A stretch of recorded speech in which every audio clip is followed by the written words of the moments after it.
Friends, good morning. आशा है आप सभी अच्छे होंगे।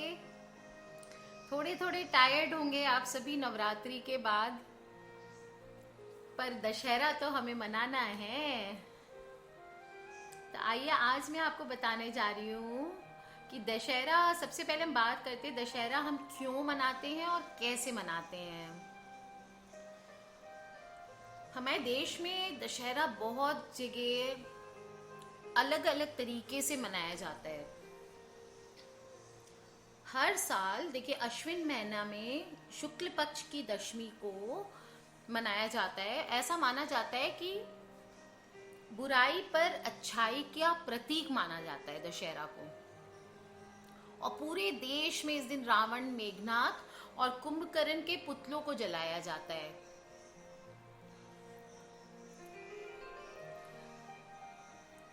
होता रावण दहन ही है, पर अलग अलग क्षेत्रों में इसको अलग अलग तरीके से मनाते हैं। तो पहले हम जानते हैं दशहरा क्या है और क्यों मनाया जाता है। उसके बाद हम बात करेंगे कौन कौन से प्रदेश में इसे किस तरह से मनाया जाता है। देखिए, दशहरा एक हिंदू धर्म का त्योहार है और इसे विजयदशमी भी कहते हैं। और जैसा कि मैंने पहले बताया, यह बुराई पर अच्छाई का प्रतीक है। और ये त्योहार हिंदू धर्म के अनुसार अश्विन मास के 10वीं तिथि को मनाया जाता है, शुक्ल पक्ष में। दशहरा शब्द का मतलब ही दशहर, दश और हर अर्थात 10 बुराइयों पर जीत है। दशहर एक संस्कृत शब्द है और इसी वजह से मनाया जाता है क्योंकि इस दिन भगवान राम ने अपनी जो पत्नी, उनकी सीता माता अपहरण कर ली गई थी रावण के द्वारा, उसको सोने की लंका से युद्ध करके जीत प्राप्त करके रावण को मार के वापस अयोध्या लौट कर आए थे। और इसी दौरान उन्होंने रावण को वध भी किया था। तो इसीलिए इस दिन रावण का पुतला भी जलाया जाता है। पूरे देश में देखिए, मैंने बताया बहुत धूमधाम से मनाते हैं इसको। विजय नवमी कल मनाया गया और दशहरा, और दशै भी बोलते हैं, काफी लोग इसे दशै भी बोलते हैं। कोई विजयदशमी बोलता है, कोई दशहरा बोलता है, कोई दशै बोलता है, कोई महादशमी बोलता है। और जगह जगह मेले लगते हैं, बहुत बड़े बड़े मेले लगते हैं जहां जहां रावण के बड़े बड़े पुतले जलाए जाते हैं। बहुत साधारण सी पूजा होती है दशहरा की। अस्त्र और शस्त्र आपके घर में अगर हैं तो उनकी पूजा की जाती है। और हिंदू धर्म के अनुसार दशहरा के दिन श्री राम, लक्ष्मण जी, भरत जी और शत्रुघ्न जी की पूजा भी की जाती है। तो इसके लिए क्या करते हैं, अपने घर में 4 गोबर के पिंड बना देते हैं और जिनको मानते हैं कि ये चारों भाई हैं, श्री राम, लक्ष्मण जी, भरत जी और शत्रुघ्न जी। और गोबर के 4 पिंडी में भीगे हुए चावल और चंडी रख के उसको कोई कपड़े से ढक देते हैं छोटे से। फिर उनकी पूजा अर्चना करके, ब्राह्मणों को आपको भोजन कराना है तो आप करा सकते हैं, नहीं तो दक्षिणा चढ़ा के हाथ जोड़ के प्रणाम कर लें। बस ये बहुत छोटी सी पूजा होती है। ऐसा माना जाता है कि दशहरा शक्ति, सामर्थ्य और वृद्धि का पर्व है। इस दिन शक्ति संग्रहण भी किया जाता है और एकता की चेतना आती है।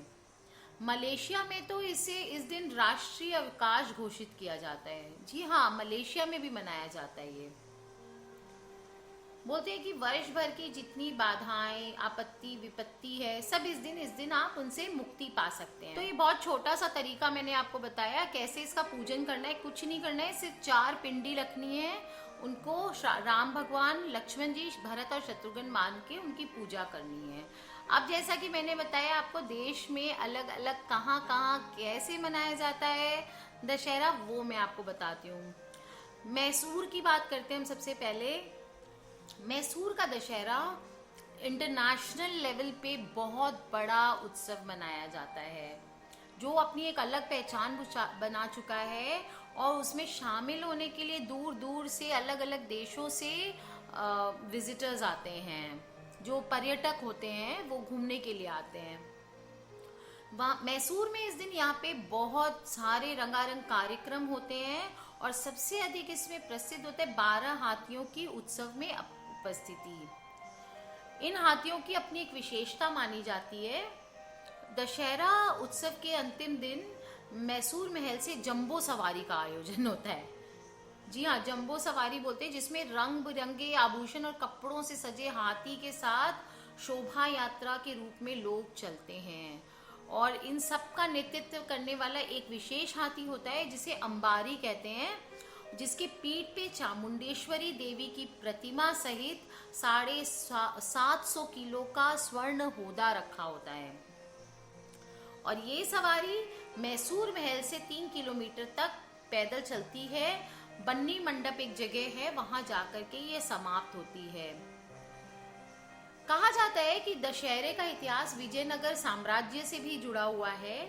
वाडेयार राजवंश के लोकप्रिय शासक कृष्णदेव वाडेयार की इच्छा थी कि यह पर्व धूमधाम से मनाया जाए एवं आने वाली पीढ़ियां इसे याद रखें। इसके लिए उन्होंने एक निर्देशिका भी बनवाई थी जिसमें कुछ लिखा था, कुछ भी हो जाए दशहरा मनाने की परंपरा नहीं छूटनी चाहिए। कहते हैं कि दशहरे के एक दिन पूर्व राजा के पुत्र नंजा राजा की मृत्यु हो गई थी, लेकिन राजा बड़ियार ने बिना किसी विरोध के दशहरा का उत्सव का आयोजन किया और अपनी परंपरा को कायम रखा।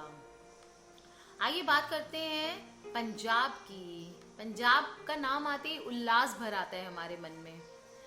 देखिए, दशहरा से पूर्व 9 दिनों तक नवरात्रों में माँ दुर्गा की बहुत कठिन उपासना की जाती है पंजाब में, और कन्याओं को देवी का स्वरूप मान के उनकी पूजा की जाती है। इसके बाद दशमी की शाम को राम और रावण के मध्य युद्ध का आयोजन किया जाता है एवं सूर्यास्त के समय रावण, मेघनाथ और कुंभकर्ण के पुतलों को अग्नि बाण के द्वारा जलाया जाता है। जगह जगह मेले लगते हैं और हलवाइयों की दुकानें सस्ती है, जिसमें आमतौर पे लोग जलेबी खरीदना और खाना बहुत पसंद करते हैं। बात करती हूँ मैं कुल्लू की। जी हाँ, कुल्लू मनाली वाला कुल्लू। हिमाचल प्रदेश में स्थित कुल्लू का दशहरा बहुत ही अनोखा और भव्य अंदाज में मनाया जाने वाला विश्व विख्यात पर्व है, इंटरनेशनली नोन फेस्टिवल है। कुल्लू का दशहरा पारंपरिक और ऐतिहासिक दृष्टि से भी बहुत महत्व रखता है। ये परंपरा यहाँ पे राजा जगत सिंह के टाइम से चली आ रही है। कथा अनुसार, लोगों के कहने के अनुसार, एक साधु की सलाह पे कुल्लू के भगवान रघुनाथ जी की प्रतिमा स्थापित कर दी थी। दरअसल राजा बोलते हैं कि रोग से पीड़ित था और मुक्ति पाने के लिए साधु ने उनको यह सलाह दी थी।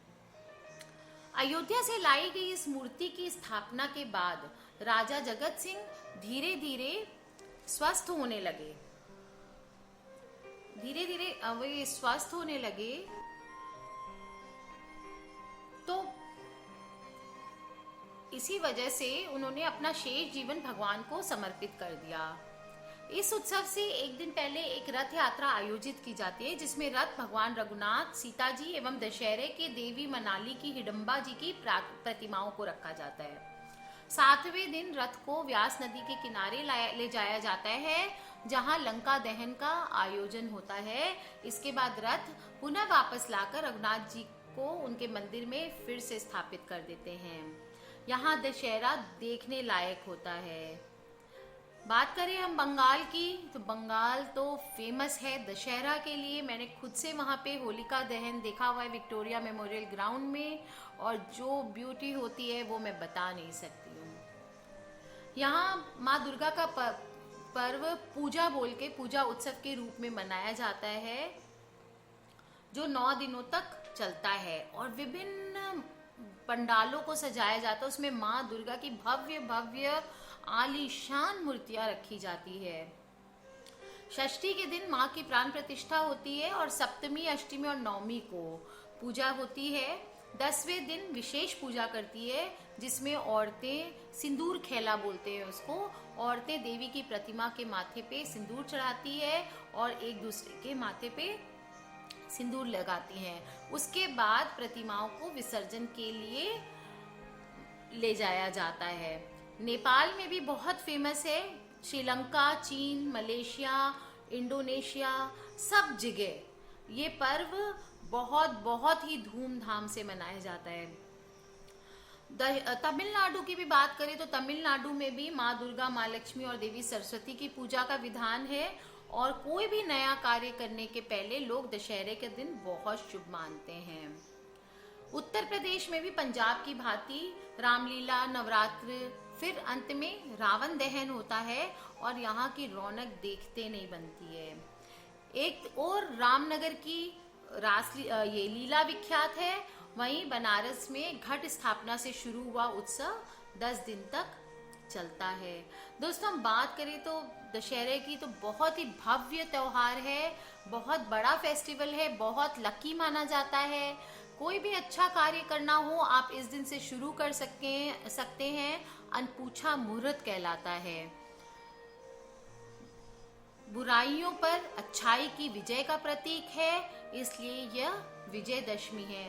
तो चलिए दोस्तों, आज इस बार हम बहुत अच्छा प्रण करके कि हमारे जीवन के सभी बुराइयों का अंत हो जाएगा और हम एक अच्छे भविष्य की ओर अग्रसर होंगे, यह मन में ठानते हुए आज हम दशहरा में अपने मनों के रावण को मार दें और अपनी अच्छाइयों पर विजय प्राप्त कर लें। आज के लिए बस इतना ही दोस्तों। फिर मिलूंगी आपके साथ बहुत जल्दी, बहुत आप सभी के प्रश्नों के उत्तर के साथ, जो आपकी रिक्वायरमेंट है, जो भी पूजा पाठ का मुझे आता है उसके साथ। तब तक के लिए take care, love you all, जय माता दी।